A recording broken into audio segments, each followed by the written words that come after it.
Welcome to the show. I'm your host, Brian Tague, and today we're joined by CEO who understands what it takes to lead, structure, and grow a business in today's environment, Martha Torres, CEO of Optivo Group in Jacksonville, Florida.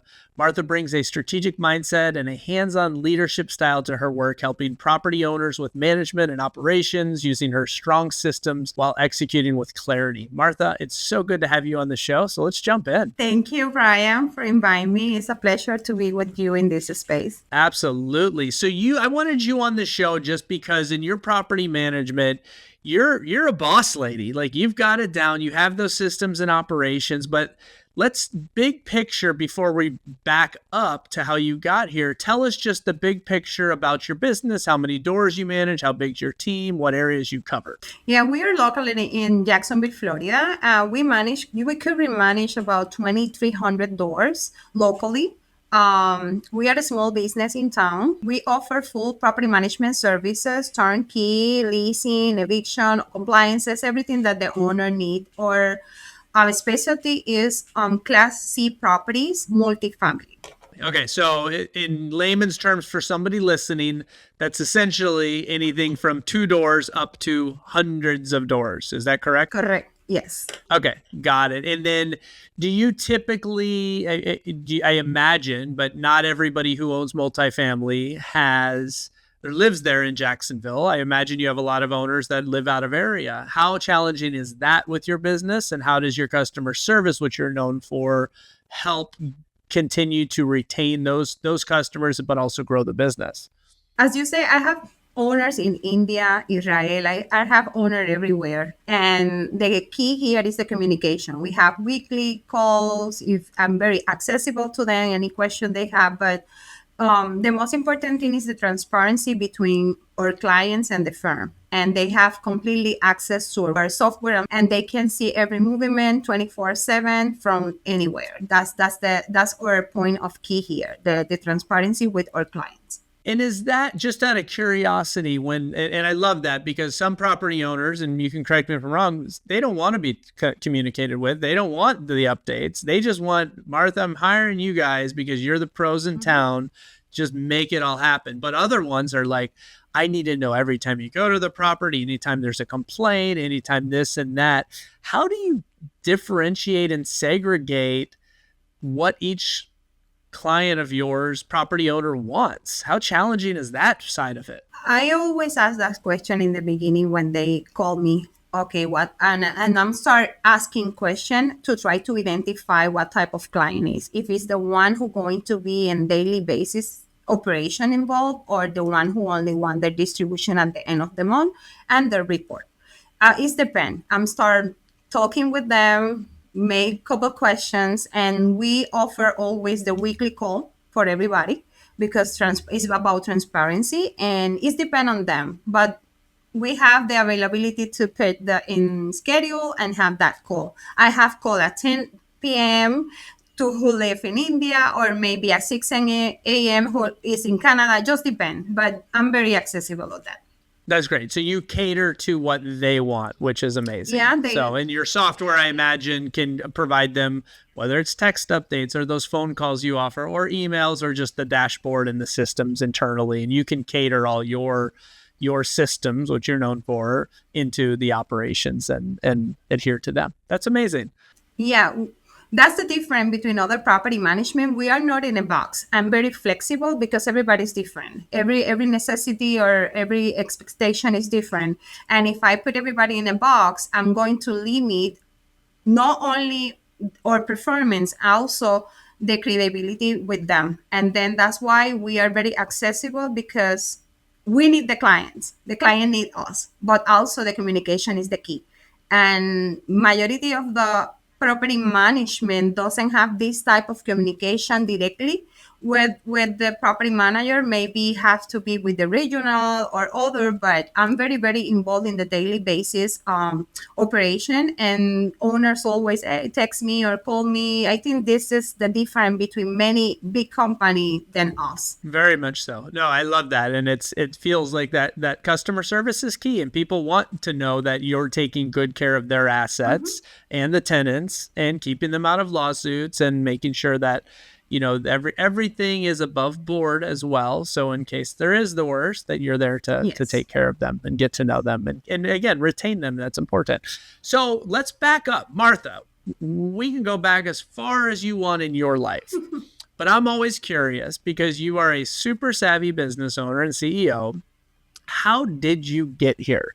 Do you come from real estate? Did you, start out? What milestones or key points in your life, whether it was elementary school, middle school, whenever, what got you into the real estate space? And so back us up and kind of walk us through that timeline. Yeah, of course. I'm from Puerto Rico, and in Puerto Rico, we have Section 8 HUD or the multifamilies, right? From the government. And I'm start working there since I get out from college. I'm start working as secretary back on the days, then caseworker, stuff like that. And with escalate, my last position with them in Puerto Rico was maintenance coordinator for Order Island. And I was in charge to monitor the federal government funds they assigned to each program. And my position, that was my last position. Then in 2007, everything changed and I decided to move to the United States. And I called my brother and said, okay, I'm going. And believe me or no, I came to this country with only $200 in my pocket. And today I run a business for $7 million yearly. And I'm just start knocking doors. I think I never give up. And I bring my 2 kids. I have to do something. I'm start cleaning houses, doing janitorial services, CNA services, taking care of elder people, whatever legal that I can do to provide to my kids, I do it. Then the life is about opportunity. You need to be aware and identify that opportunities. My base is property management. I always do this. I studied that in Puerto Rico. I have to find work on this. And then I remember I wasn't working as CNA in a nursing home. And I received a call because I just applied to see what's going on. And then the guy said, you can come today. And I came with my scroll from the hospital. And I have a conversation with him. He noticed that I have the knowledge and he gave me the first opportunity. And I say, you know what? I'm going to take it. And I'm start like leasing agent from the bottom. I love this. Let's pause there because there's a little bit more to your story, I know, because you don't just go from leasing agent to CEO. But this podcast is about the story that built you, right? And I talk about people's journey in all sorts of business entrepreneurship levels. And it's fascinating to me, and this is why I love doing this, is hearing really, truly where they come from, the challenges they have, and the consistency that I hear over and over is nothing's easy, right?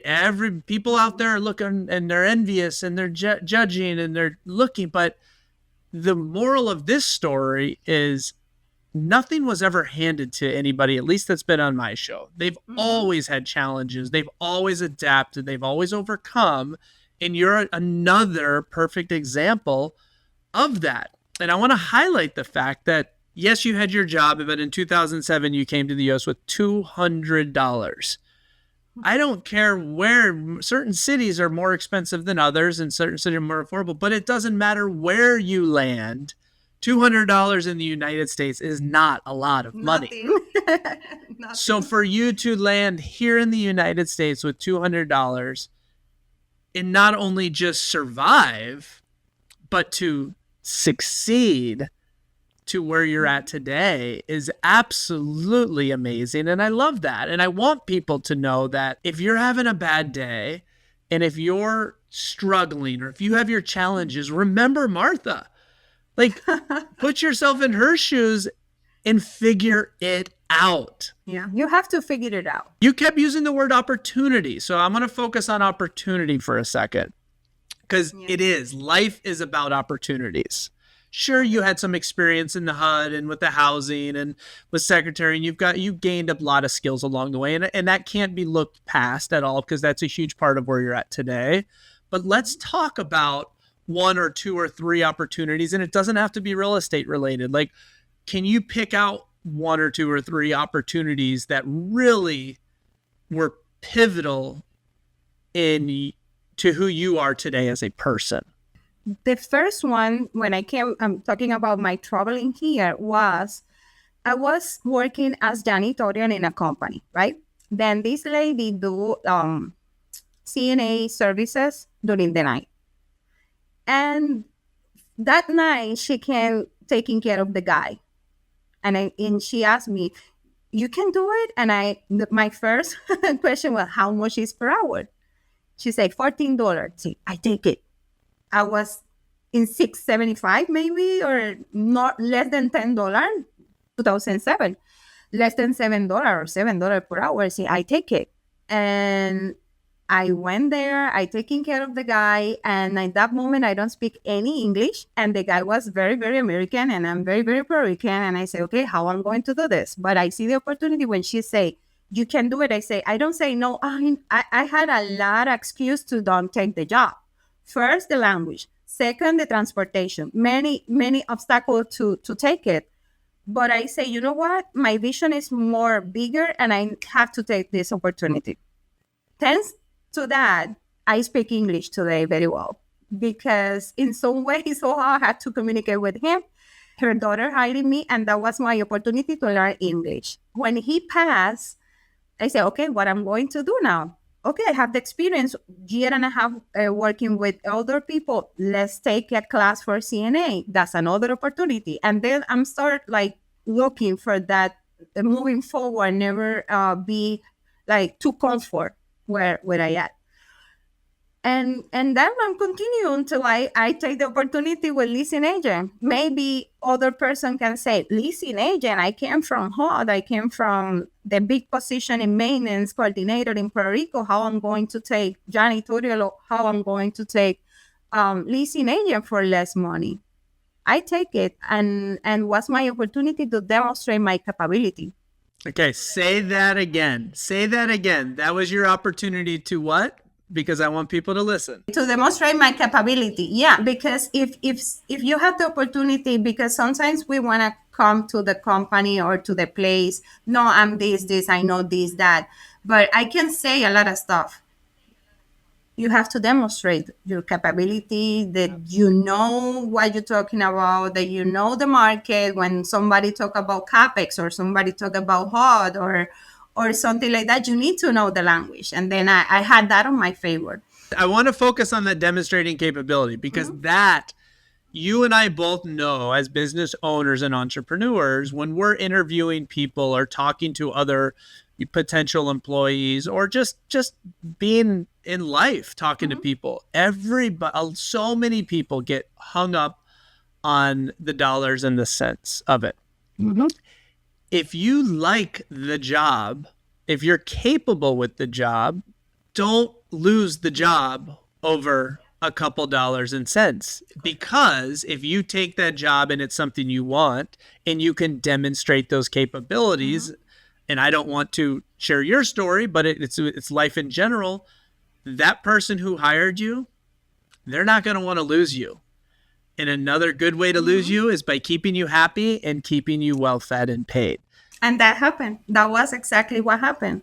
I'm start doing what I do with passion, because I always think if you're going to do something, doing with love and passion, because it's not, then have to like you. And then I say, I like this. Also, they pay me less than the hospital, but I take it. I say, this is what I want, because I was so sad to see people dying and stuff like that in the hospital. I said, I don't want this. I want happiness, and I want to do what I like, that is property management.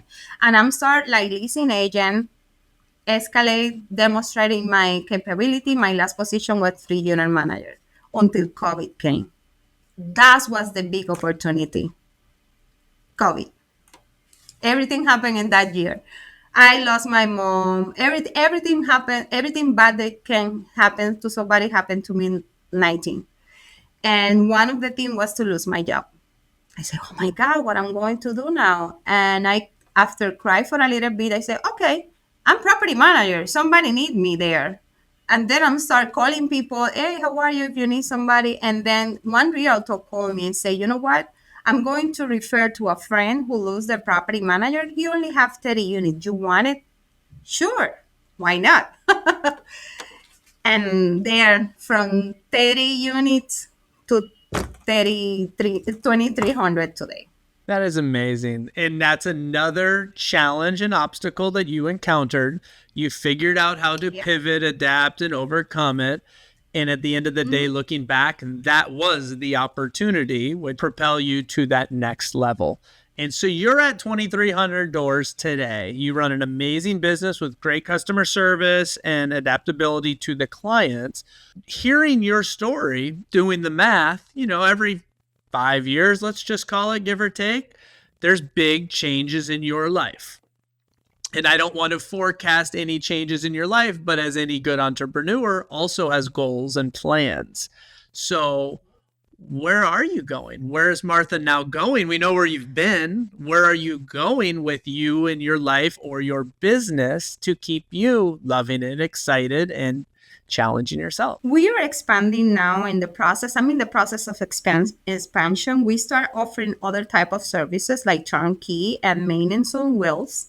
It's like one-stop shop for property managers and also for any investor, or you don't have to be my client in property manager to provide you services. And we are now in that. We already have everything there. We are in pilot program right now with couple properties to see how this work, and that's my direction. And in the future, maybe have my own property. I'm still not there, but it's a possibility. But I'm very passionate with my job. I love to be in the daily basis. To me, the most difficult thing that happened to me in all these journeys is disconnect from the operation.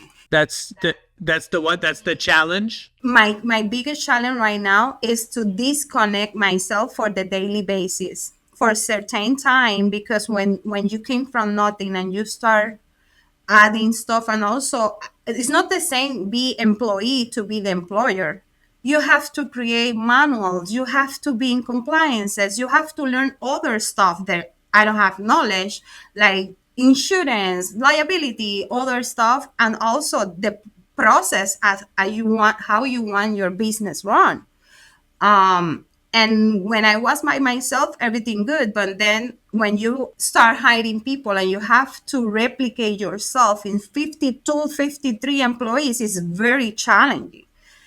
And but I have a really good team right now. My headquarters is all the time on there with me, and I'm happy with what we accomplished so far. Well, you should be, because it's an amazing accomplishment going back where we started here in your timeline from 2007 to today. That's a huge accomplishment, and you should be. So I'm sure you know this. I know you're well connected and you talk to people all the time. And I'm just going to reiterate, because I also know this.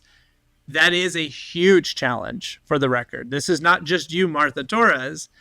Replicating any business, when you grow a business, right, you can grow and scale a business based on quality or quantity, right? And you have run a very quality business, and there's not saying you can't do quantity with and still have that quality, but that's the biggest challenge, is what is the give and take between you, who's grown this quality business, to now growing more doors to quantity, but not losing the quality. So that is a challenge. Quality. And Yeah. I mean, I wasn't going to go there, and then I was going to go there, and wasn't going to go. So there's two things that come to mind with that. This is just my thoughts on that topic. Is if most property manager business owners are metric driven, right? So you're like, oh, I'm 2,300 today. I can be 4,600 in X amount of months or years, right? If I want to, but at what expense, right? Are you giving up quality? Maybe, probably. Or I love what you're doing. I love what you're piloting. Do you even have to have more doors? Just think about it. Because instead of going deep with 2,300 doors, you can go wide. So what ancillary businesses can you start, create, support you to make additional money? So 2,300 to 4,600, you're going from 7 million to 14 million, or do you stay at the 7 million mark and do one or two more businesses that you work in property management every single day, and you have to do this every time, you have to do that every time, you have to whatever it is, and then those businesses are bringing in $2, $3, $4 million each as well. You might get to the same result just in a different way, right? Yes. Without having to replicate yourself. Like that's the difference, without having to replicate yourself, because you're starting fresh. Yes. No, and when you have a good team and team that have the same passion as you, it's easy because everybody's in the same mindset. And I always tell to everybody who work with me, the customer service and that personal touch never can change, because that's the difference between many property management company and us, that we are accessible, we are transparent, they have access to us, we are not like impossible to locate it. And I want to keep that. And that's why I'm doing slowly, making sure people are into this company, have the same vision as us. Yep. I love it. And the other thing, just in a hope of encouragement, and I don't want to dive into it on this call, but 2007, there was a housing crisis. 2020, there was COVID. You've adapted to both of those. And I don't think this is a problem. This is an opportunity, but we're in 2026 and AI is absolutely blowing things up in a positive way. So to be able to capitalize and integrate into the business is also, I think, with your track record of adapting and overcoming, with your track record, I think with your integration into it, I think you can also make that as a very powerful tool to help your business. Again, whether it's your business go wide or deep, you can still utilize AI to do whatever you want with it. So if people listening are interested in your services, whether they're listening around the world and they want to buy a place, or they already own a place in Jacksonville and they're looking for a manager there, how can they reach out to you? If they want to at least just have that initial discovery call or contact, like what's the best way to get in touch with you for your services? Maybe there's somebody listening that's looking for a change, that wants to be a property manager. You never know. Maybe it's your next employee. How can they get in touch with you? Because you're so successful and likable. I imagine this is going to happen a lot, but what's the best way? Yeah, they can call directly to the office to 904-530-0057, or any social media or website is optivogroup.net or Optivo Group in any of the social media platform. Perfect. I love this. Hey, Martha, thank you for coming on the show today. I think this is amazing. I love your story and the story that built you. I love it. And I just wish you all the best success for many, many, many more years to come. Thank you, Ryan. And it's something that I want to highlight really quick. The same way that I came, we now have a foundation to help you to develop yourself. If you're a woman, and it's for women because it identified with my situation when I came here with my two daughters, I created Optivo Care.